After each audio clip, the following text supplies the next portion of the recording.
Salut les marques, salut les smarts, bienvenue dans Catch Up. Je suis Ringside, vous écoutez le podcast qui transpire le catch. Ici, toutes les semaines, on résume, on analyse les émissions de la WWE. On se retrouve aujourd'hui pour SmackDown, le SmackDown du 12 mai 2023 qui se passait à Knoxville. Un SmackDown que j'ai envie de qualifier d'historique, moi. Voilà, j'y vais pas par quatre chemins. On est en route pour l'or. On aura le grand retour du chef de la tribu, du champion des champions, Roman Reigns. Et on aura aussi un combat pour le titre féminin par équipe. Et puis évidemment le grand tournoi qui nous emmène vers le nouveau titre WWE World Heavyweight Title de la WWE. Vous vous rendez bien compte que je pourrais pas faire ça tout seul, hein. Vous commentez, vous analysez tout ça. Donc j'ai pour m'accompagner la crème de la crème des spécialistes du catch, l'homme fort de catch-up, Géliel. Comment ça va, Géliel? Salut Ringside, ça va très bien. Salut à tous également. Et je te rejoins, un SmackDown historique parce que j'ai regardé. Alors, ça m'a pris un peu de temps parce que la base de données est riche. Nous n'avons jamais eu de SmackDown le 12 mai 2023. Donc, voilà, je te rejoins sur donc SmackDown historique, comme on peut le dire. Ouais, c'est une première. C'est une première. Une vraie Je suis pas première. sûr que ça se reproduise.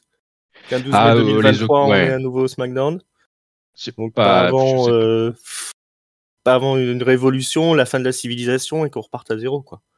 Oui, un nouveau calendrier peut-être. Ouais, un nouveau calendrier. Ouais. Ça peut arriver, on sait pas. Alors on démarre quasiment en pleine action, hein, ce SmackDown. Mais peut-être que parce que ça fait longtemps qu'on t'a pas vu quand même, Géliel. On s'est inquiété, tout ça.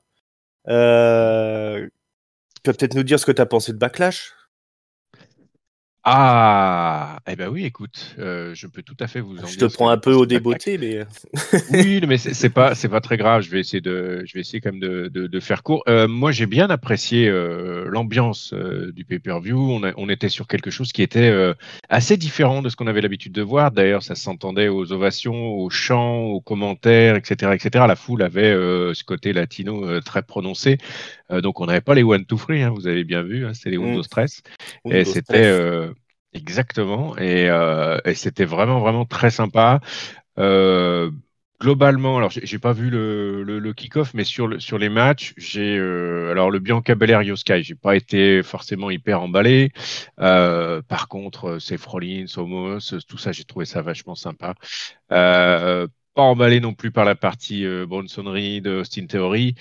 Euh, Par contre, dès qu'on a commencé à passer sur la partie un peu Puerto Rico avec Zelina Vega et puis avec Damian Priest et Bad Bunny, Zelina Ouais. Vega et Rhea Ripley, je trouve qu'on est passé dans autre chose et il y a eu une suite de moments vraiment, vraiment très, très sympa, quoi. Alors, l'émotion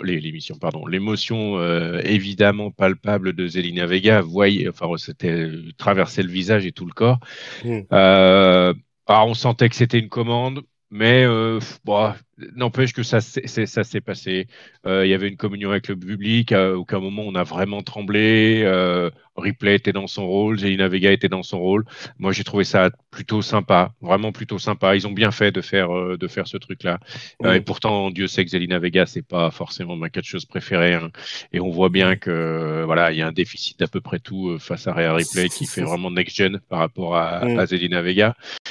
Mais j'ai bien aimé le moment. Et puis derrière, le street fight Damian Priest avec Bad Bunny entre le combat, l'overbooking, les superstars, l'ambiance, etc. Super, super, super moment. Bad Bunny qui est quand même très efficace dans le ring en tant que catcheur, qui donne vraiment le change par rapport à Damian Priest. Pareil, super moment, vraiment, vraiment grosse communion avec le public également. Donc beaucoup aimé, beaucoup aimé. Euh, on revient sur quelque chose un peu plus classique avec Bloodline versus KO, Zayn et puis Riddle. Ouais, un peu différent, un peu différent. Ouais, disons que ça m'a un peu fait retomber parce qu'on est revenu sur des choses un peu plus traditionnelles. Alors que j'avais vraiment aimé cette partie LWO et compagnie des deux matchs précédents. Et puis un main event assez spécial que j'ai trouvé vraiment sympa avec un Brock Lesnar qui fait un match qui dure plus de 5 minutes, donc j'ai trouvé ça bien. Et puis évidemment cette blessure, ce truc hyper spectaculaire. J'ai pas eu le temps de voir si le match avait été raccourci ou s'il y avait eu des choses qui s'étaient passées un petit peu différemment, parce qu'au final, ce pay-per-view, il dure quoi, 3h05, 3h10 dans ces eaux-là, donc il est un peu plus court que les autres. N'empêche, victoire de Cody Rhodes, on va dire mérité, même si on a vu depuis qu'il allait avoir une revanche qui allait se mettre en place. Mais il a quand même bien mangé, Cody Rhodes, du F5 et puis surtout de la German Suplex assez impressionnante, avec un Lesnar qui est quand même en grosse forme. Hein. À un moment, il le jette, mais il le jette vraiment comme un paquet de pommes de terre, et pas celui de 35 kilos, hein, plutôt celui de 5 kilos. Il fait un vol plané. Très très haut, Cody Rhodes. Donc grosse forme pour Brock Lesnar. Alors évidemment, petite victoire un peu volée, mais méritée quand même, pas volée, mais enfin petite victoire intelligente, on va dire, de Cody sur la bête. À suivre parce que ça marche bien. Je trouve que ça marche vraiment bien. Et puis le public était aussi assez content de l'opportunité. Et puis finalement, il n'y a pas à tortiller aussi, hein, quand ça sanguignole et compagnie, avec surtout des bêtes comme ça. Ça ajoute toujours un petit côté émotion. Donc au final, moi j'ai bien aimé ce backlash. Comme je dis, dans un environnement visuel et sonore un peu différent, avec pas mal avec une grosse partie Memories, fan service que j'ai trouvé moi pas de trop et qui est bien passé pour moi. Et puis un main event avec des choses à suivre. Donc j'ai vraiment bien aimé ce backlash. Voilà. Ouais, une belle surprise, hein, je te rejoins. Oui. Bon, on a l'analyse qui est en ligne, donc n'hésitez pas aussi à aller l'écouter pour savoir ce que le reste de la team en pense. Mais ça avait une saveur particulière, hein, ce backlash. Et c'est vrai que niveau ambiance, on a un peu du mal à s'en remettre, parce qu'on va voir que ce soir, même si la foule était plutôt motivée, il y avait quand même un gros gap d'ambiance justement entre ce qui se passait à Backlash et ce qu'on aura ce soir, et puis ce qu'on a eu aussi à Monday Night Raw. Vous pouvez aussi aller écouter notre review de Monday Night Raw, hein, qui est en ligne. Voilà, l'ambiance n'est plus la même, hein. On n'est plus dans cette salle surchauffée qu'on a connue là pendant 2 sessions, puisqu'on a eu un SmackDown et Backlash à Porto Rico. Voilà, il faut se réhabituer à ces foules nord-américaines là qui sont tellement difficiles à satisfaire et à faire bouger, hein. Dès qu'ils ont leur téléphone sous le nez, c'est fini. Parce que bon, il y a quand même du lourd, hein, ce soir. Alors on a eu la draft entre-temps aussi. Alors c'était un trajet à Perplexity un petit peu, cette draft là, puisque on se retrouve avec des free agents déjà d'un côté, notamment Brock Lesnar, notamment le Baron Corbin qu'on aura ce soir. Le Homos également. Homos également et free agent. On a des champions tag team qui sont draftés à Monday Night Raw, mais qui affrontent quand même des gens de SmackDown. On a un tournoi pour le titre World Heavyweight qui est réservé à Monday Night Raw, mais on verra ce soir. Il y a quand même tout SmackDown qui y participe. Donc voilà, c'est compliqué. On est un peu perplexe. Mais bon, beaucoup plus poreux que les drafts précédentes où il y avait effectivement bien deux équipes, 2 émissions, et puis on allait de l'un à l'autre qu'avec des wildcards ou des choses comme ça. Là, c'est effectivement beaucoup plus trouble. Il y a une zone grise qui est très très large désormais. Ouais. Alors, on verra ce que ça va donner sur l'année. Hein. Ouais, voilà. Bon, faut reprendre un petit peu les règles de base. C'est aussi ça, catch-up. Hein. Faut qu'on vous explique quand vous êtes perdu. C'est simple, les champions tag, c'est les ceintures unifiées, hein, de Raw et SmackDown, donc ils ont le droit d'aller où ils veulent. Le jour où ils les perdront, ils seront draftés à Raw, hein, ils seront exclusifs à Raw, les Kevin Owens et Sami Zayn. Les ceintures tag féminines, c'est pareil, elles vont de show en show. Ça a toujours été comme ça, finalement, quand on y pense. Oui. Et puis le tournoi donc qui a lieu pour le titre World Heavyweight, le gagnant, même s'il est de SmackDown, il ira à Raw et puis ça se terminera comme ça. Il sera exclusif à Raw le temps qu'il sera champion. Oui, c'est ça. Là, on est sur cette période d'entre-deux en fait qui est un petit peu. Voilà, pour remettre les pendules à l'air. Mais c'est vrai que ça nous a laissé un petit peu perplexe, cette draft qui n'était pas la mieux exécutée de l'histoire des drafts. Donc on est en plein tournoi pour ce nouveau titre World Heavyweight, hein, qui va couronner les gens qui n'ont pas réussi à battre Roman Reigns, hein, je vous le rappelle. Et on démarre avec un triple threat. On est presque direct dans l'action, puisque c'est l'arrivée de Edge, je crois, au ring. Oui, c'est ça. AJ Styles et Mysterio sont déjà entre les cornes.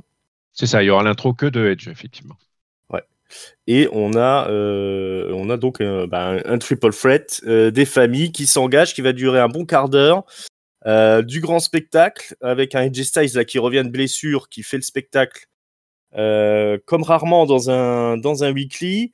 Edge qui est pas là souvent quand même, il nous fait aussi le spectacle où il va réussir d'ailleurs à prendre l'avantage en mettant ses prises de soumission à l'un comme à l'autre. Bon, je vais pas vous faire le play-by-play parce qu'il se passe tellement de trucs dans ce match là, parce que vous comprenez bien qu'avec AJ Styles, Rey Mysterio et Edge dans le ring, forcément il y a du gros spectacle. C'est quasiment un main event de pay-per-view, hein, cette affiche-là, hein, quand il pense. Ouais, puis il y a globalement 50 signatures move à O3, quoi. Ouais, voilà, c'est ça. Donc il y a de la powerbomb, il y a des contres, il y a des kicks dans la face, tout ce que vous voulez. Et ça se termine par contre par pas la meilleure combinaison de la soirée. Alors après une Tower of Doom encore magnifique, on a Rey Mysterio qui monte dans le coin du ring. Il saute sur Edge pour lui faire un DDT, on pense, mais on sait pas trop ce qui se passe. En fait, il fait pas grand chose. Il finit par mettre En fait, il atterrit comme s'il mettait un coup de coude sur la nuque de Edge. Mais par contre, c'est Rey Mysterio qui s'écroule par terre et qui se relève pas. Pas le meilleur de moment de la soirée. Alors, c'est vrai que quand tu te tapes le coude, ça peut faire mal. Hein, je sais pas si ça t'est déjà arrivé.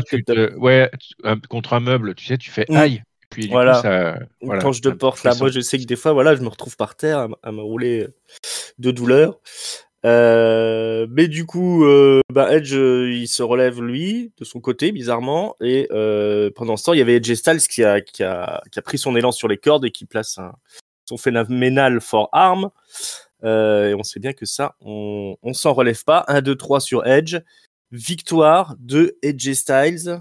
Donc c'est AJ Styles qui ira en finale ce soir affronter le deuxième vainqueur du deuxième triple threat, hein, parce que voilà, c'est ça le projet de triple threat ce soir, et ensuite en route vers la demi-finale.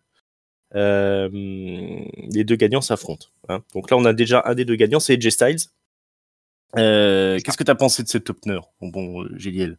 Ah bah ça fait partir le show quand même à toute vitesse, quoi, parce que alors on avait effectivement Ray et puis Edgy qui était déjà sur le ring, mais on a eu uniquement l'intro de Edge. On n'a même pas eu, comme souvent sur les SmackDown, une première partie promo. Ça attaque direct à la bagarre, et puis Spotfest, quoi. Il y en a eu de partout, tout le temps, double 619, triple machin, du Phenomenal Forearm, du spear, double spear, triple spear, du saut, etc. Enfin, ça a vraiment beaucoup bougé sur toutes les 15 minutes, ouais, comme tu as dit, à peu près, du combat.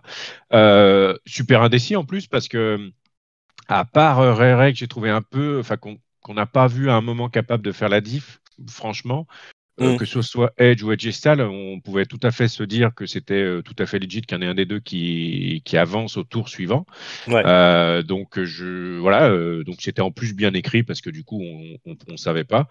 Non, moi j'ai trouvé ça sympa, beaucoup d'intensité. À 3, ça marche bien, quoi. Quand il y en a deux qui sont dessus à fond, il y en a un qui reprend son souffle, et puis après, c'en est un autre, et puis ça tourne. C'est ce qu'on a vu pendant 15 minutes, et limite, c'est nous qui étions un peu essoufflés à regarder ça, parce que c'est parti à 200 à l'heure, et c'est resté longtemps à 200 à l'heure. Alors, j'en parlerai après pour la finale. Mais en tout cas, Edgy Style qui revient de blessure, et puis qui finalement se qualifie justement pour cette finale. Content pour lui parce que ça fait quand même un moment qu'on l'a pas vu dans quelques programmes que ce soit, depuis qu'il était sidekicks d'Omos, enfin un peu bizarrement là.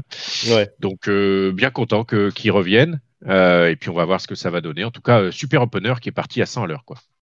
Ouais, exactement, c'est rare qu'on ait une ouverture de show 100% catch comme ça qui soit aussi qualitative, hein, j'ai envie de dire. Ouais. Donc du coup le public était content. Effectivement, victoire de Edge Styles. Alors il y avait eu aussi une promo, si j'ai bien compris, de Edge sur les réseaux sociaux qui avait tendance à le placer en favori pour le match. Sachant qu'il y a aussi un petit document qui avait fuité, un classement en interne de la WWE des scénaristes, des top babyface de SmackDown et des top heel, et Edge est arrivé en premier. Donc ni une ni deux, hein, le petit monde des fans de catch s'imaginait déjà Edge. Voilà, Edge partait au sommet, ça y est, il allait avoir un méga push. Non, pas du tout, on est sur AJ Styles. Ouais, comme tu le dis, ça fait longtemps qu'on n'avait pas eu AJ Styles sur un programme un peu consistant. Il avait beaucoup de jobé pour le Judgment Day, oui, avec Leo aussi, avant qu'il se blesse. Mais le voilà parti en pole position quasiment pour le World Heavyweight Championship. Il a encore à affronter donc le gagnant du prochain Triple Threat, qu'on a directement ensuite après. Il y a de la viande. Ouais, il y a de la viande. C'est juste après. Bon, il y a un petit récap sur la rivalité des Usos avec Sami Zayn et Kevin Owens. Et après, bombe direct, c'est l'entrée de Sheamus jusqu'au ring. Sheamus, premier participant de ce Triple Threat, où on aura également Bobby Lashley et le champion US, votre champion US, Austin Theory. Donc 13 minutes là, de match, un match de viandard, hein, effectivement. C'est beaucoup plus costaud, c'est beaucoup plus de power move. Il y a encore Austin Theory qui fait son show avec ses rolling blockbuster, c'est blockbuster que ça s'appelle. Rolling blockbuster, rolling drop kick, Sheamus qui fait ces gros coups d'assommoir là, quand les mecs sont pris dans les cordes. Voilà, bon, c'est du violent. Il y a Bobby Lashley qui va s'ouvrir le crâne là, à un moment donné. Ça pisse le sang. À nouveau. Il a une grosse bosse comme ça. Il a le cuir chevelu pas très épais, hein, ce bon vieux Lashley. Il est fragile, hein, sous ce tas de muscles. Voilà, c'est ça. Il a quelques points faibles. C'est le sommet du crâne. Voilà, bon c'est pareil, hein, ça va aussi. Alors ça va pas à 200 à l'heure comme le précédent, mais il y a quand même un sacré enchaînement de gros moves. On a aussi, alors on a deux vétérans qui savent y faire, hein, avec Sheamus et Lashley, et puis la future star de la WWE, la Theory. Donc c'est encore une fois gros spectacle. Et ça se termine avec Sheamus qui est jeté à l'extérieur du ring après avoir fait un brogue kick sur Theory, et c'est Bobby Lashley qui fait le tomber pour la victoire. Bobby Lashley part en finale face à AJ Styles. Donc deux gros clients, bien malin, celui qui saura sortir le vainqueur, hein, de cette finale. Deux styles différents, mais effectivement, pas simple. Au moment où le match se termine, pas simple. Ouais, un affrontement en plus un petit peu inédit. On n'a pas l'habitude de les voir les deux s'affronter, AJ Styles et Lashley. Deux gros main eventers. Bon, gros match, hein. On est d'accord. Encore une fois, cette triple threat, c'était pas gros match. Ouais. Et puis je trouvais qu'Austin Theory s'était quand même bien mis au niveau dans un style différent, évidemment, plus aérien. Et je pense que c'est sur ce genre de match où finalement un Gunther aurait été plus dans le style, avec du Sheamus et du Bobby Lashley, et finalement d'avoir mis Austin Theory un peu plus aérien, etc.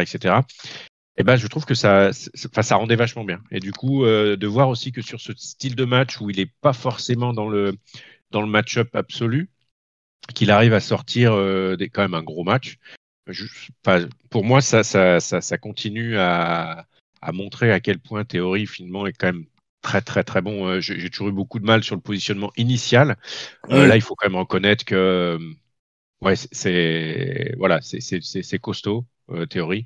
Et contre Lashley et Sheamus, qui ont enchaîné les gros moves bien puissants, il n'a jamais été en retrait. Et je trouve que voilà. Alors effectivement, il prend le tombé. Effectivement, c'est Bobby Lashley qui avance dans le tournoi, mais très bon match, différent, comme tu l'as dit, sur un autre rythme que le match précédent. C'était un peu obligé d'ailleurs avec les Mastars, mais n'empêche que aussi distrayant. Et puis, pareil, hein, à un moment, Austin Theory, on a pensé que c'était pour lui. Et puis, alors Sheamus, c'était un peu en retrait, mais entre Bobby Lashley et Austin Theory, j'ai plutôt senti là. Et puis finalement, c'est Bobby Lashley qui avance. Pareil, autre style, mais très très beau combat. Et puis là, du coup, on sort de 2 gros matchs. Là, on a passé 35 minutes avec quasiment que 35 minutes avec quasiment que du catch. Donc vraiment, et puis bon niveau, parce qu'il a quand même que du main eventer. Ouais. Donc très très sympa sur cette entrée de SmackDown, clairement. Ouais, c'était du qualitatif. Là, on était niveau pay-per-view, on va pas se mentir, ou niveau PLE, comme on dit maintenant. Quasiment que des anciens champions du monde. Hormis Austin Theory, mais ça ne saurait tarder, ça finira bien par arriver. Comme tu dis, ça travaille encore un petit peu le personnage de Theory, enfin pas son personnage, mais au moins du moins sa place, sa crédibilité, tout simplement dans le ring. Voilà, face à des légitimité, face à des bastards comme Sheamus, des gros clients comme Sheamus et Lashley. Les théories, moi je pense qu'après un face turn, c'est peut-être là que ça va vraiment exploser, ou du moins quand il aura trouvé ce petit truc d'originalité qu'on attend d'un catcheur qui doit passer au niveau supérieur, au niveau main eventer, quoi. Pour l'instant, il est bien dans son rôle. Puis on voit que physiquement, il y a plus que tout ce qu'il faut. Ce n'est que le début pour Austin Theory. On vous le dit, on vous le répète. Vous verrez. En tout cas, on a été bien gâtés niveau catch pour démarrer ce SmackDown. On va se retrouver dans les vestiaires un petit peu parce que c'est quand même un weekly. Faut bien créer des histoires et tout ça. C'est pas tout ça de se foutre sur la gueule, mais il faut du backstage un petit peu. Donc on a notre ami Adam Pearce qui est au téléphone. Il est en train d'être content, tout se passe bien pour lui, et il se fait interrompre par le nouvel arrivant, voilà, le migrant de NXT, Grayson Waller, qui dit que la semaine prochaine il aura un nouveau segment d'interview qui s'appelle le Grayson Waller Effect. Et il souhaite recevoir le gagnant de la finale de ce soir entre Styles et Lashley. Adam Pearce, il est de bonne humeur, alors il dit d'accord, c'est signé. Donc voilà, c'est notre première notre première rencontre avec Grayson Waller, donc l'ancien NXT qui vient avec sa chemise hawaïenne. Qui joue à NXT, jouait un heel très arrogant. Il a été même en rivalité avec Shawn Michaels presque. Il était en train de créer une rivalité avec Shawn Michaels, mais ça s'est terminé un peu en queue de poisson puisqu'il monte à NXT. Mais c'était un petit peu le chouchou du patron, Grayson Waller. Je crois pas qu'il a été champion, il a peut-être été champion nord-américain, mais en tout cas c'était une des stars entre guillemets de NXT 2.0. Je sais pas si toi tu as eu l'occasion de le voir catcher, si tu as suivi NXT, mais peut-être pas, mon bon génial. Non, je l'ai pas vu catcher. Non, je l'ai pas vu catcher. Donc là, effectivement, on va voir ce que ça va donner la semaine prochaine, puisque donc le rendez-vous est pris. Effectivement, Adam Pearce est de bien meilleure humeur sur ce mois-ci, sur cette semaine-là. Quand il n'y a pas Brock Lesnar qui casse tout. Oui, c'est ça. Ou comment ça s'appelle? Ou Damian Priest qui fait bobo à Bad Bunny. Il était bien tendu la semaine dernière aussi. Écoute, on va voir. Je suis toujours très circonspect sur les constructions. On va voir. Je n'ai pas forcément encore d'avis puisque je ne l'ai pas vu catcher.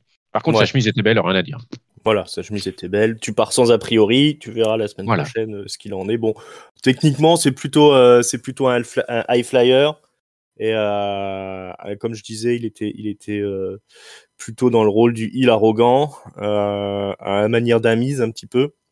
Ouais, il a un peu le physique, ouais. Ouais, voilà. Alors, moi, je trouve qu'il est un peu léger physiquement pour être dans le main roster. Je l'aurais bien vu traîner encore à NXT tant qu'il se crée une vraie carrure.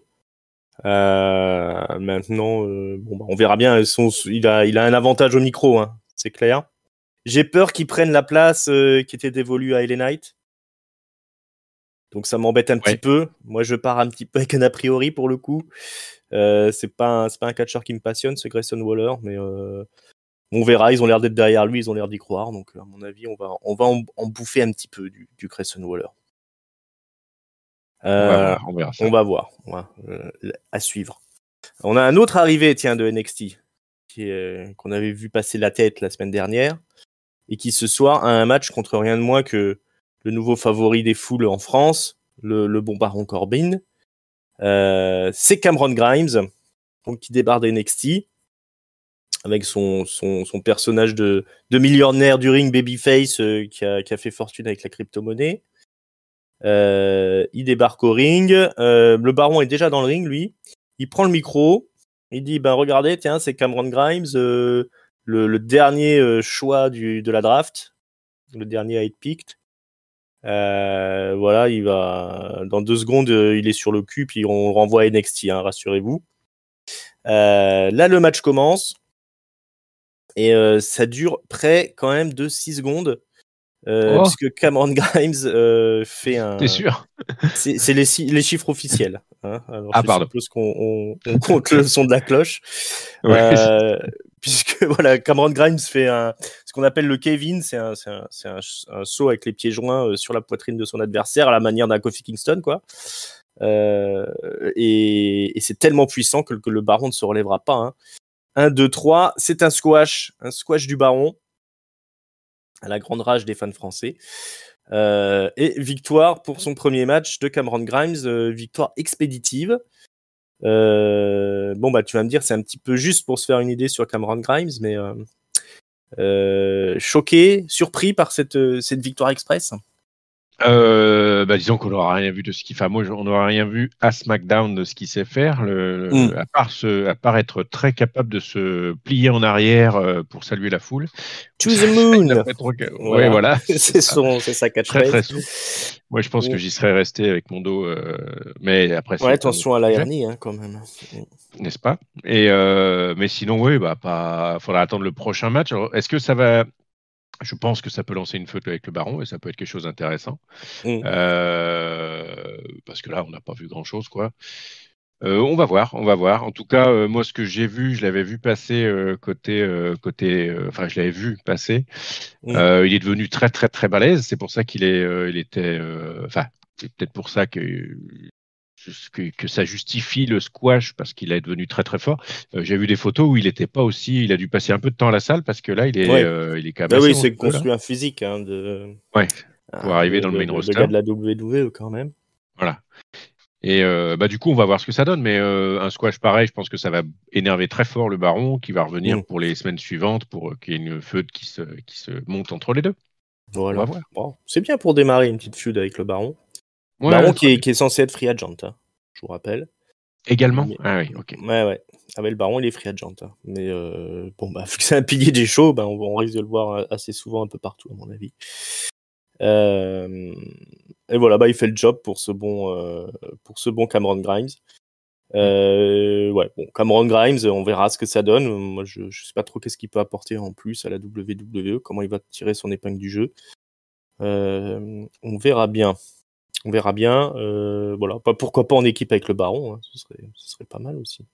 Mais pour l'instant, je pense qu'ils vont feuder, hein, déjà, clairement, oui, ça c'est sûr. Oui. Mais en solo, comme ça, Cameron Grimes, je sais pas, j'y crois pas trop, mais peut-être qu'on me donnera tort.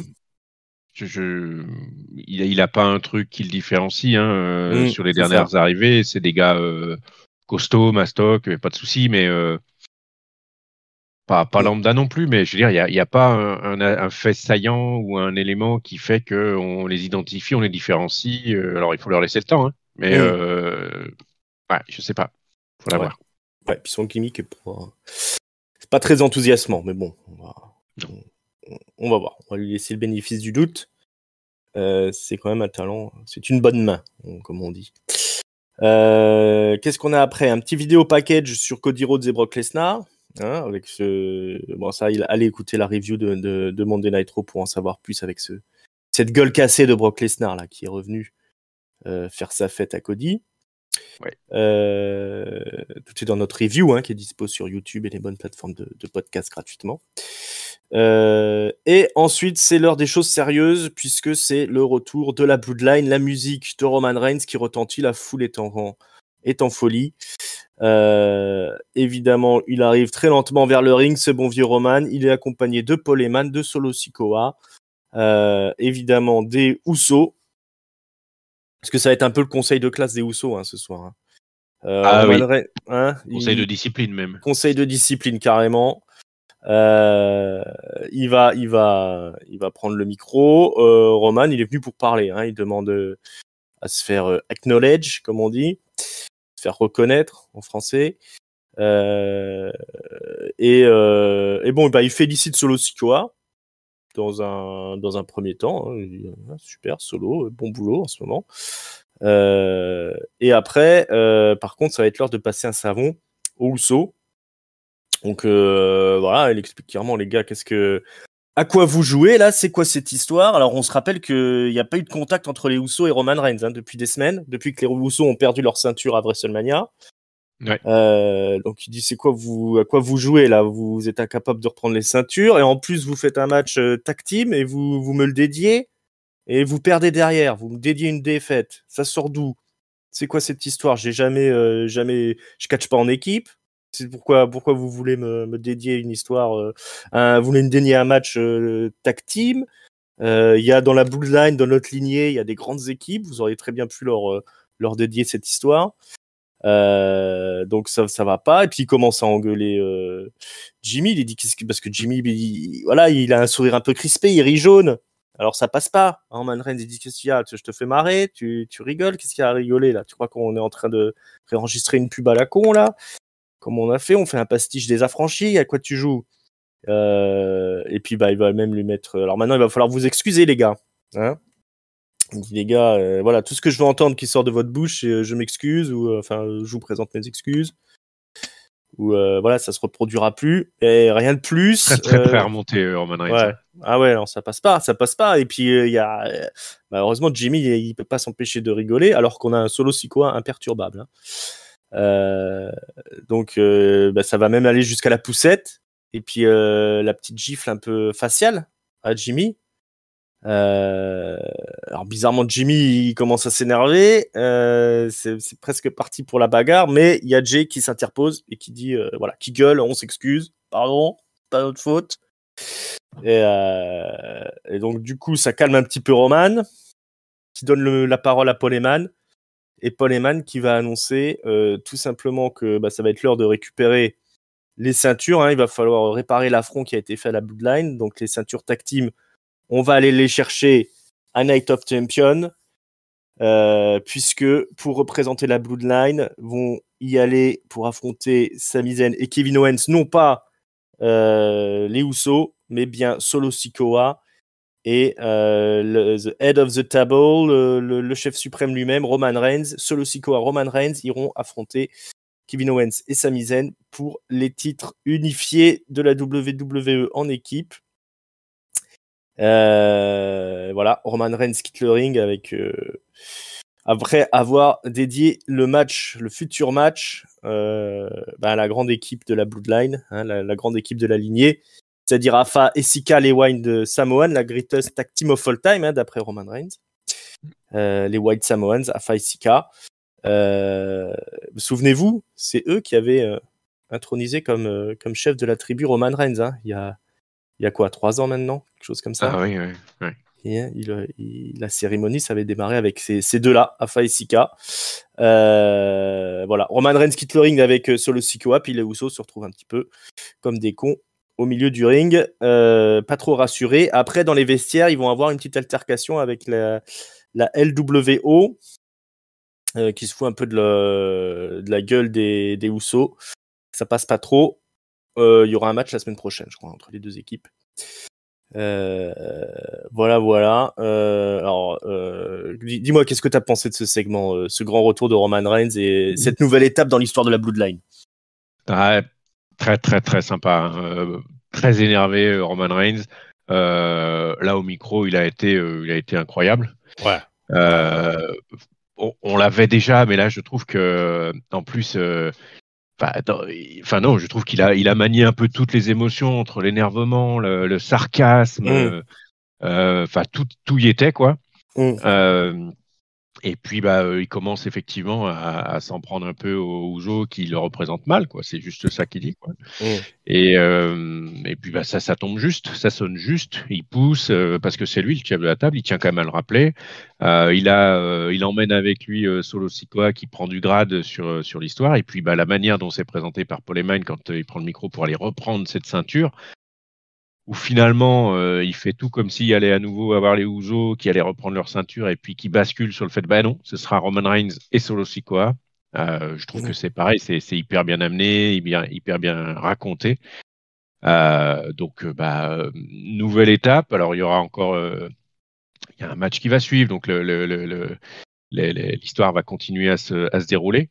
N'empêche que ça a été enfin moi j'ai trouvé le moment très très sympa. Ouais. Et puis on a fait une petite pause dans la viande, dans les Mm. muscles, dans le catch. Et enfin, super segment micro de Roman Reigns, quoi. Ouais, ouais, Vraiment ouais, super. ouais. Ouais, non, magnifique masterclass. Hein, moi, Ouais. effectivement, comme tu le dis, bien positionné au milieu du show après 2 gros matchs où on avait besoin de souffler.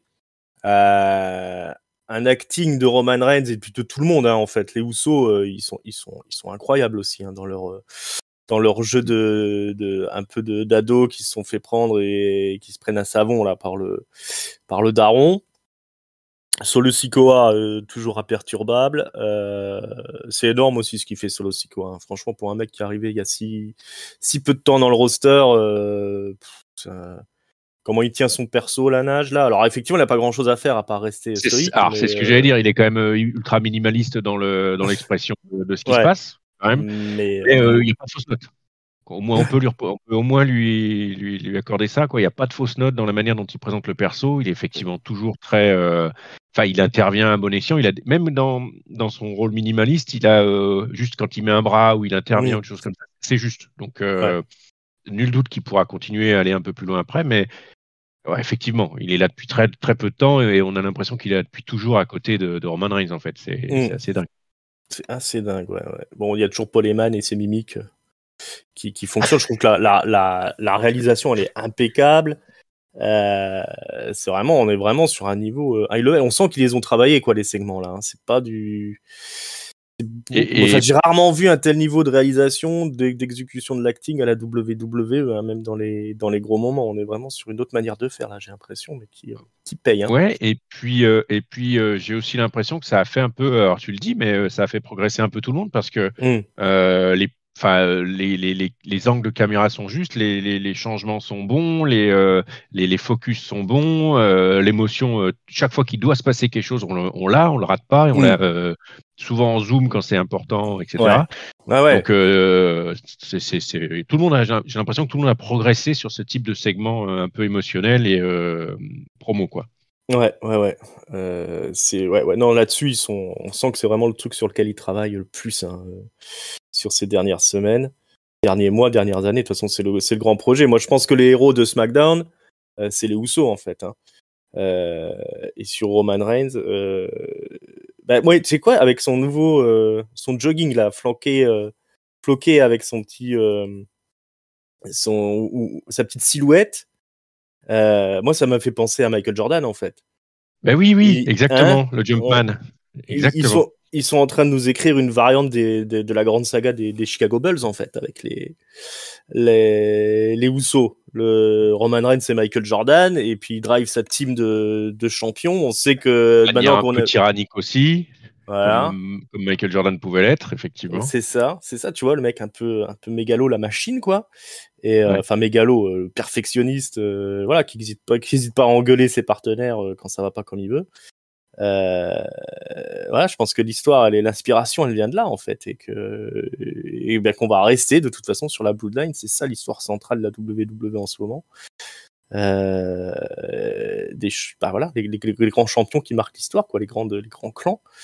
Voilà, un travail franchement aux petits oignons. Ça m'a rappelé les grandes heures qu'on a eues dans la route vers Mania là. Alors il n'y avait pas Sami Zayn et Kevin Owens, mais uniquement la Bloodline et ça suffit hein, parce ils sont vraiment au top, hein, tous autant qu'ils sont. Ouais, ouais, ouais, ouais. Donc voilà, hâte de voir la suite. Roman Reigns, ça fait la différence hein, quand il arrive dans l'arena. Et donc, il part vers les ceintures tag team. Alors, il y a beaucoup de gens qui ont râlé. Hein. Ça fait grincer des dents beaucoup d'avoir Roman Reigns qui va aller chercher les ceintures tag team avec Solo Sikoa. Moi, enfin, je sais pas ce que tu en penses. Moi, ça me paraît logique tout ça. Ah bah, disons que ça s'écrit. Enfin, ils nous ont expliqué pourquoi. Voilà. Et on part dans une direction qu'on n'attendait pas. C'est ça qui est cool. Là, c'est même Jimmy qui se fait allumer. D'habitude, c'est toujours Jay qui se prend les savons. Là, on repart sur Jimmy, c'est bien. Ça va pas dans les directions qu'on attend, mais une fois, pour moi, voilà, l'histoire sur les mois qui viennent, ça va être autour des Usos. Hein. Ça va être le face turn des Usos, je pense, d'ici plusieurs mois. Donc, c'est eux les héros de SmackDown. Hein. Il y en a pas d'autres. Hein. Oui, mais et puis alors, je comprends hein, que si on se projette un peu et que ça tourne dans un sens, on va avoir un Roman Reigns qui a tout. Effectivement, ça peut ne pas plaire. Maintenant, franchement, comme c'est expliqué, d'où on vient, les défaites, le clan, la volonté de Reigns d'être présent partout, il voit que certains peuvent pas le faire, et ben il va le faire lui-même. Exactement comme tu disais dans l'analogie là avec Jordan, où finalement à la fin c'est à lui qu'on filait la balle pour aller faire la victoire, quoi. Et là, c'est à lui qu'on file le ring et c'est à lui qu'on file le job. C'est lui-même qui vient le chercher, en fait, puisqu'à la fin, c'est même pas lui qui prenait la balle. C'est pas à lui qu'on la donnait, c'est lui qui la prenait. Et ben Roman Reigns, il fait pareil. Il fait, allez, c'est bon. Hop, c'est moi qui y vais. Je me prends un sidekick, ce sera Solo pour faire la tag team. Et puis je vais aller le récupérer puisque vous n'êtes pas capable de le faire. Et ça s'écrit vachement bien. Alors, on n'est pas du tout dans une histoire classique de catch, mais c'est ça la WWE, c'est aller nous emmener dans des contrées qu'on ne connaissait pas. Hein, c'est la locomotive. Voilà, ça fait du bien de ne pas être dans un truc qui joue la nostalgie comme on voit un peu partout. Donc moi, je consacre hein, tout ça. C'est vraiment très cool. Tiens, allez, on va parler des filles un peu parce que ça sentait beaucoup trop la testostérone là, depuis le début. Damage Control est interviewé par Kayla Braxton. Bayley, elle est maline, elle prend la balle au rebond, elle dit qu'elle a beaucoup de points communs avec Roman Reigns. Hein, elle est aussi une Grand Slam championne. C'est une leader d'exception. Bon, ok, petite déception avec la défaite de Io Sky à Backlash. Mais bon, peut-être que Io était pas prête. Hein, voilà, il y a encore un petit peu de boulot. Voilà, et Bayley, elle dit même à Kayla de faire suivre l'info à Roman Reigns, comme quoi SmackDown, ça appartient à Damage Control, hein, pas à la Bloodline. Faut pas déconner. Et elles s'en vont. Alors on a quand même Io Sky qui fait des grimaces hein, pendant la petite promo de Bayley. Donc il y a un petit peu les tensions qui commencent. Bon, c'est dommage qu'elle peut pas en faire plus, mais ça fonctionnait bien. Ça fonctionnait bien ce petit truc. Et après, on va avoir le match pour les ceintures de championne de tag de la WWE. Après le petit segment avec les Usos et LWO. Oui, dont on a parlé tout à l'heure. Ouais. On en a parlé tout à l'heure. Donc, on a Liv Morgan et Raquel Rodriguez qui arrivent au ring dans un nouveau costume assorti, la jaune. Elles ont des lunettes de soleil comme les stars. Et puis après, il y a le match qui s'ensuit. Donc, c'est Bayley et Dakota Kai hein, qui seront dans le ring. Io Sky est sur le coin du ring. Donc voilà, ça catch hein, comme d'habitude, plutôt joliment. On a au final un Groovy Bulga. Alors c'est là qu'on voit qu'ils travaillent moins les filles que la Bloodline. Parce que honnêtement, j'ai pas tout compris à ce qui se passait. Il y a Io Sky qui va chercher les ceintures pendant que Dakota Kai elle fait semblant d'avoir mal au genou pour distraire l'arbitre. Mais l'arbitre finit quand même par voir que Bayley a la ceinture dans les mains. Du coup, Bayley elle va se faire, je crois, attraper par Raquel Rodriguez. Ah non, elle se prend un petit roll-up par Liv Morgan, pardon. Et voilà, et c'est la victoire des championnes qui conserve. Ouais, il y a un truc que j'ai pas compris parce que Dakota Kai, je crois qu'elle avait aussi une ceinture dans les mains quand elle fait style avoir mal au genou. Ouais, c'était pas très bien goupillé cette fin. On voit où il voulait en venir, donc c'est-à-dire ça fonctionne pas comme on veut au niveau de damage control, on s'en mêle les pinceaux, la Discord qui continue, Liv Morgan et Raquel conservent les ceintures. Qu'est-ce que tu en penses toi, de cette suite des aventures de damage control? J'arrive pas à être complètement convaincu, même si que dès qu'il commence à y avoir quelques aspérités, ça devient plus intéressant dans ce qu'on nous raconte. Mais j'arrive pas. Puis là, ça part. Alors Bayley avec Roman Reigns aussi dans le segment précédent. Ok, mais du coup, elle perd le match d'après. Donc. Oui, alors ça c'est dommage contrôle, on les appelle d'ailleurs. Ouais, dommage, contrôle, dommage. Donc voilà, donc ça tue dans l'œuf le truc, alors que ça aurait pu être effectivement un truc où elle roule sur les deux, mais il aurait fallu forcément peut-être quelque chose où il n'y avait pas la stipulation du Tag Team Championship. Ouais. Parce que ça aurait pu, elles auraient pu gagner et effectivement asseoir cette idée-là, et là ça pouvait partir sur autre chose, sur quelque chose de sympa.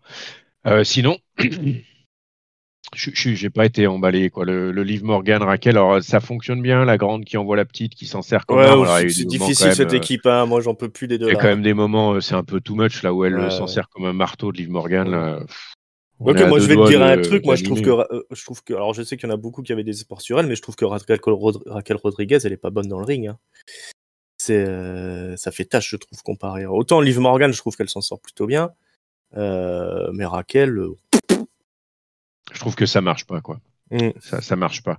Il y a besoin, en plus, Raquel qui vient nous faire des minauderies comme Liv Morgan, ça passe pas non plus. Ouais, ça passe pas non plus, c'est malaisant. Sur autre chose, quoi. Ouais, franchement.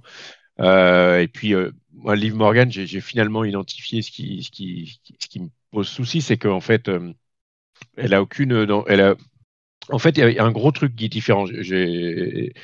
Il y avait Matt Catmos que j'aime beaucoup comme catcheur et j'ai compris pourquoi je l'aimais beaucoup. Ça prend du temps, hein, c'est des analyses fines, hein, vous vous rendez pas compte. Hein, on réfléchit à catch-up. Ça turbine dans le cerveau. L'intensité qu'il met lors des déplacements, quand il court sur le ring, quand il se jette, ça crée une dynamique au combat et dans l'exécution des gestes qu'il a qui est, de mon point de vue, qui est vraiment folle. C'est un des plus rapides, je trouve, dans les accélérations et du coup, ça donne un impact à ses coups hyper spectaculaire et j'aime beaucoup. Au contraire d'une Liv Morgan qui va aller se jeter dans les cordes pour prendre son élan en marchant, avec l'effet évidemment nullissime que ça crée, qui revient quasiment en marchant mais ou en trottinant sans jamais courir, sans jamais forcer, et je trouve que ça nuit vraiment complètement à l'impact des coups, à l'impression, et puis globalement au match, quoi. Et du coup, avec une Raquel Rodriguez qui se met un peu au diapason alors qu'elle était quand même partie plus tôt là, lors de son arrivée sur des choses un peu plus musculeuses, ça rend un truc mollasson où chacune n'est pas complètement à sa place et puis surtout un truc complètement dysfonctionnel, quoi. Je trouve que ça va pas. Et puis en face, elles n'ont pas été formidables non plus. Les damage control, donc voilà, je trouve qu'il y a vraiment à retravailler le truc. Il y a certainement mieux à faire, hein, peut-être à construire un truc, mais là ça c'était pas bon. Moi, j'ai pas trouvé ça bon. Ouais. Moi, je suis assez optimiste quand même sur la dissension du damage control. Je pense quand on aura vraiment la rivalité entre Bayley et Io Sky, c'est là que ça deviendra intéressant. Par contre, les champions de tag, voilà, comme j'ai dit, moi, j'en peux plus. Je passe mon tour. Les backstage toujours, les Brawling Brutes rencontrent des nouveaux arrivants d'NXT, les Pretty Diddly, deux petites tarlousses de square là, qui essayent de se foutre de la gueule de nos amis les Brawling Brutes. Sheamus se fout un peu de leur gueule aussi. Et puis visiblement il y a une rivalité qui commence. Hein. Il y a Sheamus qui leur demande qui c'est qui est Pretty, qui c'est qui est Diddly. Les autres, il les traite d'abrutis. Il y a Ridge Holland qui s'énerve, mais bon, ça se passera la semaine prochaine, tout ça. Voilà. J'arrive pas à savoir si j'ai hâte ou pas. Hein, mais... Ouais, on sait pas trop. Le grand jeu, ça va être de savoir, d'essayer de mémoriser les noms des deux nouveaux là, hein, Pretty et Deadly. Ouais. Parce que voilà, ça va pas être ça. J'ai aucune idée de comment ils s'appellent. Je l'ai lu, mais je l'ai oublié. Il y a un blond, un brun. Un blond, cheveux. Oh, ils sont quasiment blancs ces cheveux en plus. Ouais, c'est un peu bizarre. Deux espèces de Ken Barbie. en homme. Bon, c'est des heels. Ils ont été champions à NXT UK, à NXT. Voilà, généralement ils se font détester de la foule. Ils catchent plutôt bien. Voilà, à voir s'ils arriveront à se faire une place dans le roster chargé de SmackDown où les équipes ont vraiment un haut niveau. Mais c'est pareil, c'est des mecs sur qui ils croient la WWE. Donc, on sait que maintenant Triple H, il les bichonne un petit peu ces arrivées d'NXT. Très bien. Allez, la championne Bianca Belair arrive au ring, c'est l'heure de la célébration. Elle vient embrasser sa famille qui est au premier rang parce que c'est une enfant du coin. Elle a fait ses études à Knoxville, je crois, ou je sais pas, ou dans le coin en tout cas, dans le Tennessee. Il y a Edge aussi qui a embrassé des enfants en arrivant dans le ring. J'ai eu peur, mais en fait c'était les siens. Hein. Rassurez-vous. Donc voilà, Bianca Belair est là, elle va fêter, mais elle est interrompue par une musique. C'est celle de, c'est celle de Asuka. On nous dit que c'est celle de Asuka, mais moi j'ai pas trop reconnu la musique d'Asuka. Elle doit avoir un nouveau thème. Elle arrive au ring, elle est toujours très mal habillée Asuka hein, quand elle est en costume de ville. Ah bah là c'était quelque chose. Ouais. C'est avec son espèce de chemise manoukian de 1900 et du banane là. Un peu RSA Cotorep, hein, mais bon, avec des gants, voilà, plus des gants à mappa vert satiné là. Voilà, donc serrage de main avec Bianca Belair qui est rarement très bien habillée aussi. Ça, elle a une excuse, hein, c'est elle qui les fait, je crois. Voilà, elle fait même ses... voilà, c'est la fashion faux pas. Bon, ça se serre la main et ça se crache à la gueule. Hein. Asuka sort le Green Mist qui est un peu violet. Déjà vu tout ça. Hein. Voilà, Bianca Belair se roule par terre, la fête est finie. Asuka est contente et on aura un petit segment après où on voit Bianca Belair toujours dans l'infirmerie avec deux gros bras autour d'elle et qui essaie de lui tendre une serviette. Voilà, personne n'a l'idée de lui donner de l'eau. Peut-être qu'il y a des restrictions dans le Tennessee, je ne sais pas. L'espèce d'assistant qui est arrivé là, qui balançait, qui avait une bouteille d'eau, qui a balancé l'intégralité de la bouteille d'eau à côté de la serviette, c'était grandiose. Du beau boulot. Voilà, donc c'est ça l'histoire, c'est Bianca Belair qui s'est aspergée de Green Mist encore une fois par Asuka. Donc la rivalité reprend entre les deux après l'intermède d'Io Sky. Hein, c'était affronté à Mania, hein, si je dis pas de bêtises, Belair et Asuka. Alors il y a eu un petit tweet d'Asuka qui dit qu'elle avait mis du piment dans son Green Mist. C'est pour ça que Belair était pas contente. Ah, il y a plusieurs recettes peut-être de Green Mist. Bah visiblement, ça c'est un Green Mist au piment. J'ai trouvé que c'était particulièrement mal exécuté, puisque Belair est resté un moment à se rouler par terre, mais même pas trop à se rouler par terre, à faire si là, je suis toute verte, qu'est-ce qui se passe ? Et Asuka a pas attaqué, quoi. Elle l'a regardé en rigolant, mais ça a duré bien trop longtemps. Et puis la séquence backstage était pas plus intéressante, je sais pas. Franchement, j'ai trouvé que c'était très mal exécuté cette histoire. On comprenait pas qu'en fait elle avait les yeux qui étaient attaqués au piment, Belair. Enfin, du coup, moi je l'ai pas compris comme ça. Si on nous le dit pas, comment on peut pas le voir, quoi, surtout. Quoi. C'est pas la première fois qu'elle se prend le Green Mist. Ok, elle est aveuglée, mais c'est pas ça brûle pas, quoi. Non. Bah, ça tourne en rond là, je trouve. Bianca Belair, enfin, je trouve qu'elle arrive au bout de son personnage. Non. Oui, ça c'est sûr. Mais je trouve qu'elle arrive au bout de son personnage. Elle raconte plus grand chose. Enfin, elle n'a plus rien à dire, je trouve, dans son personnage de petits enfants là, etc.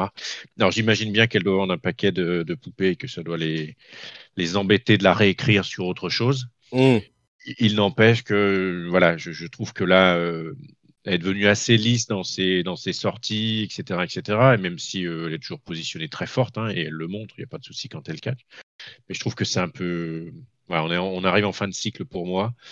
Asuka, est-ce que c'était vraiment elle que j'avais envie de revoir ? Enfin, j'ai envie de la revoir, mais est-ce que c'est elle que j'ai à nouveau envie de la revoir contre Bianca Belair ? Je suis pas sûr. Du coup, ce truc-là, voilà, le segment m'a vraiment pas emballé.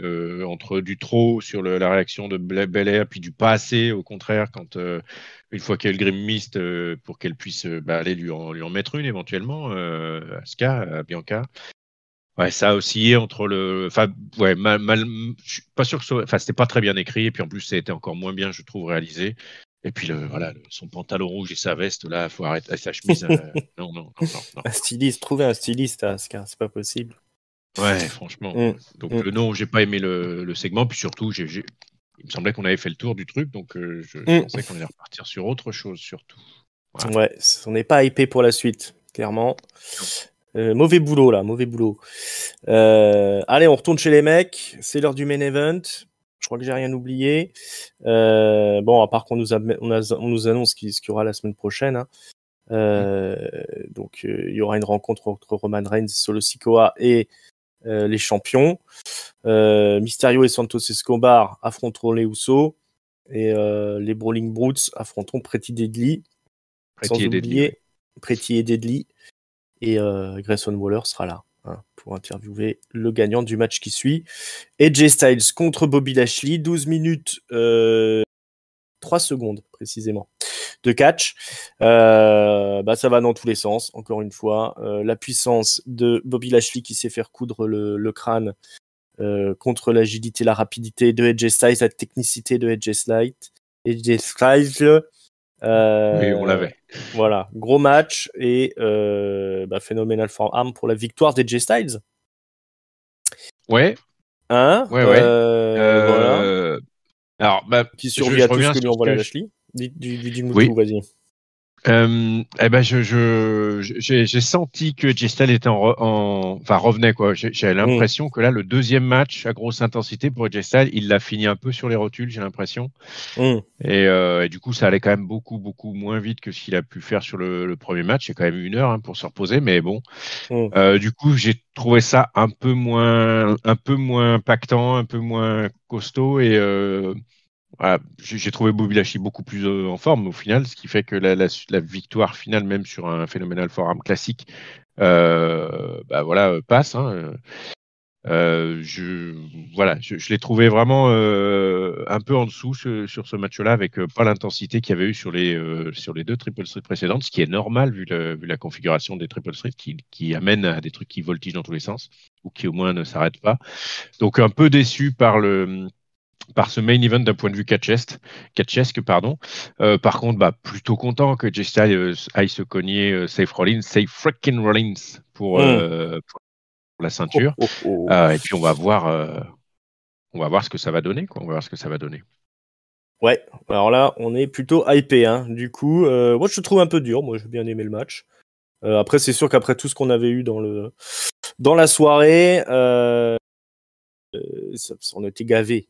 C'était une grosse friandise. Cette fin de match, c'est sûr, un peu moins percutant. AJ Styles, ça arrive. Il fête la victoire avec les aussi. À la fin, il y a tout Micheline, Ducon et Ducon là, ils sont tous là. Voilà, Lashley, dommage pour lui. Il aura tout envoyé quand même et tenté leur clock et compagnie, des power slam, des trucs. Mais ça n'aura pas suffi. C'est AJ Styles qui est en forme, qui est l'homme du moment. Rollins AJ Styles Dream Match. Moi, j'achète tout de suite. Dommage que ce soit en Arabie Saoudite. Mais bon, on fera avec. C'était une soirée gros catch à SmackDown. On s'en va du coup pour le mot de la fin, puisqu'on a fait le tour là. Ça se termine sur la célébration aussi avec AJ Styles. Un petit gros plan sur le titre World Heavyweight quand même. Alors, un top, un flop, une note. C'est parti. Dis-nous tout. Il y avait du top ce soir. Ouais, il y avait beaucoup de top, et du coup, je vais faire un top groupé aux 2 Triple Threat matchs que j'ai trouvé très sympa, surtout qu'ils sont arrivés en début de show et qu'ils ont lancé toute la dynamique du show sur du catch, sans promo, et du coup, ça a été vraiment, vraiment très, très sympa. Donc, ça va être mon top.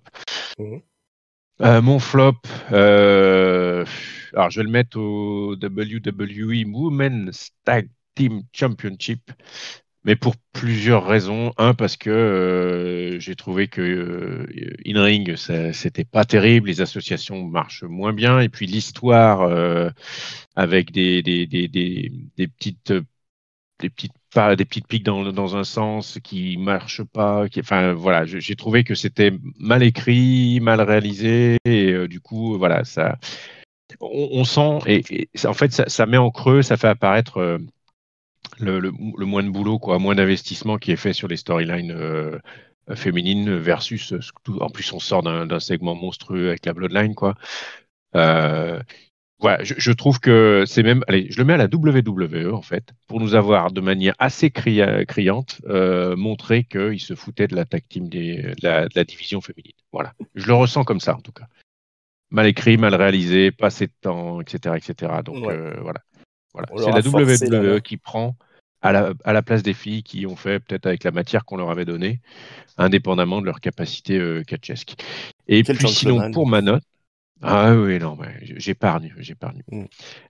Et puis pour ma note, bah, je vais rester sur la dynamique initiale avec une bonne note. Je pars sur un 3-5 parce qu'on est parti à toute vitesse sur ce SmackDown et j'ai adoré le début. Et même si ça s'est un peu ralenti, il y a eu une construction un peu au niveau du rythme qui était très sympa avec cet intermède promo au milieu qui était fou. Et puis on est reparti sur du catch. Donc allez, 3-5 parce que j'ai bien apprécié qu'il est passé à toute vitesse ce SmackDown. Exactement. Soirée caviar, soirée catchesque. Écoute, moi je vais donner mon flop aux filles, précisément à Bianca Belair et Asuka. Du moins le segment qui les concerne, je suis comme toi, je donne mon flop à la WWE. Hein. C'est la réalisation, la mise en œuvre qui n'est pas bonne, à retravailler. Ça va pas, c'était juste mal fait. Quand c'est mal fait, c'est mal fait. Hein. On voit qu'ils avaient bien bossé par Il faut contre. le dire, il faut le dire. Voilà, hein, ça va pas. Le timing était pas bon. L'exécution était mauvaise. On n'a rien compris. On n'est pas content. On a l'impression de revoir un truc qu'on a déjà vu 100 fois. Ça ne va pas. Rembourser. Tout l'inverse. On voit du segment que je vais donner en top, c'est-à-dire la Bloodline. Là, par contre, qui est travaillé au millimètre. Et putain, quelle exécution de chacun des participants. J'adhère complètement. Et j'aime bien aussi le fait qu'ils nous vendent la plus grande équipe de tous les temps, histoire de finir d'enterrer la concurrence qui s'est quand même construite sur la mise en avant de la division tag team. Voilà, en rabaissant un petit peu la WWE en disant il y a pas de, ils respectent pas les tag teams à la WWE. Ben voilà, là toute l'histoire tourne autour des tag teams. La vraie histoire qui compte à la WWE, c'est de savoir qui est la plus grande équipe de tous les temps. Alors qu'on sait très bien que c'est les Usos, mais bon, c'est pas grave. Voilà, du grand SmackDown, ce segment de la Bloodline, je vais mettre un 4, moi carrément, hein, parce qu'il y avait du gros catch, du grand spectacle, comme tu dis, c'est passé très vite. Un petit ventre mou avec les filles, mais bon, on a l'habitude. C'est le jeu, ça, ma pauvre Lucette, comme ils disent dans les pubs. Et par contre, voilà, moi j'ai savouré le truc du début à la fin. Voilà, après une draft qui était particulièrement déprimante, on repart vraiment sur les chapeaux de roue entre Backlash là qui était un moment assez spécial et cette course vers le titre Heavyweight, ce retour de la Bloodline de Roman Reigns, je suis comblé. Ben voilà, on a fait le tour. Alors, catch-up. On est sur toutes les bonnes plateformes de podcast, hein, toutes les semaines, hein, SmackDown, Monday Night Raw, ça passe au crible de notre analyse. On fait aussi les PLE, donc je vous rappelle, Backlash, c'est en ligne l'analyse, Monday Night Raw, c'est en ligne, toute la draft, on a analysé tout ça, vous pouvez aller nous écouter. Ça, c'est gratuit. Vous pouvez vous abonner si c'est pas déjà le cas. N'hésitez pas à partager l'émission, surtout. Sur tous vos réseaux sociaux, hein, sur Discord, sur les machins comme ça. On est sur Discord, l'invitation est dans la description, mais si vous avez vos propres Discord, vos propres salons de catch, n'hésitez pas à diffuser, à partager l'émission. Cliquez sur la petite cloche pour être averti dès qu'il y a quelque chose qui sort. Tout ça, c'est gratos. On est aussi sur Twitter, c'est @catchupcdc. On est sur Facebook, sur Instagram. N'hésitez pas à nous laisser un commentaire aussi. Dites-nous un peu ce que vous pensez de cette nouvelle WWE, là, de cette nouvelle saison qui commence, du retour de Roman. Qui est la meilleure équipe de tous les temps? Ça, n'hésitez pas à le commenter. Et puis effectivement, le Discord catch-up où les opinions se font et se défont avec beaucoup d'échanges et c'est quand même vraiment très très sympa. Donc venez discuter, venez nous donner votre avis, venez nous expliquer pourquoi Papy a tort une fois de plus. Même si on le sait un peu, c'est toujours plus sympa de tourner au niveau des personnes qui lui disent que ce qu'il dit c'est n'importe quoi. Mais voilà, c'est plus sympa. Non, mais blague à part, c'est vrai que le Discord est un lieu parfait pour échanger sur tout ce qui se passe au niveau de l'univers catch. Donc n'hésitez pas à venir. Voilà, en temps réel, sur Discord, on est là et on tape la causette avec vous. Ben voilà, et ben mon bon Géliel, justement, merci beaucoup d'être venu. Eh ben, merci Ringside. Très content d'être venu faire cette review avec un temps qui s'éclaircit. Je devrais être là un peu plus souvent désormais. Ça devrait aller mieux. Voilà, on est heureux de l'apprendre. C'est un plaisir partagé. Avant qu'on parte vers de nouvelles aventures dont on vous parlera plus précisément dans les semaines qui viennent. Voilà, bon. Et ben voilà, l'histoire est faite. On se retrouve très bientôt pour l'analyse de Monday Nitro. On espère que ça vous a plu à écouter autant que nous à enregistrer. À très bientôt les amis. Ciao, bye bye. À bientôt à tous et bonne semaine à tous.